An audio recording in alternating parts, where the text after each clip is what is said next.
Hi అండి. ఈరోజు మనం గుడిలో శటగోప్యం ఎందుకు పెడతారు అనే విషయం గురించి తెలుసుకుందాం. దేవాలయంలో దర్శనం అయిపోయిన తర్వాత తీర్థం, శటగోప్యం ఖచ్చితంగా పెట్టించుకోవాలి. మనలో చాలామంది దర్శనం అయిపోయిన తర్వాత ప్రశాంతంగా ఒక నిర్మల ప్రదేశానికి చేరి కూర్చుంటారు. అలా చెయ్యకూడదు.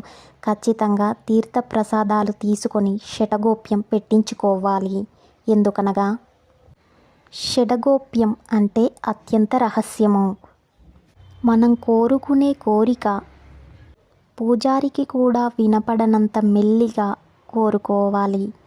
ఆ షటగోప్యం పెట్టే పూజారికి కూడా మన కోరిక అనేది వినిపించకూడదు. అలాగే మానవునికి శత్రువులైన కామ, క్రోధ, లోభ, మద, మాత్సర్యాలకు దూరంగా ఉంటానని తలుస్తూ తలవంచి నిల్చోవడమే దీని అర్థము. మనలో చాలామంది దేవాలయానికి వెళ్ళినప్పుడు చిల్లర లేని కారణంగా శటగోప్యం పెట్టించుకోకుండా వచ్చేస్తూ ఉంటారు. అలా చేయొద్దు. నేను ఇచ్చిన ఈ ఇన్ఫర్మేషన్ మీకు నచ్చినట్లయితే నా ఛానల్ని like, share, comment and subscribe చేయండి. ఆ విష్ణుమూర్తి ఆశీస్సుల కోసం ఓం నమో నారాయణాయ అని కామెంట్ చేయండి. Thank you for watching.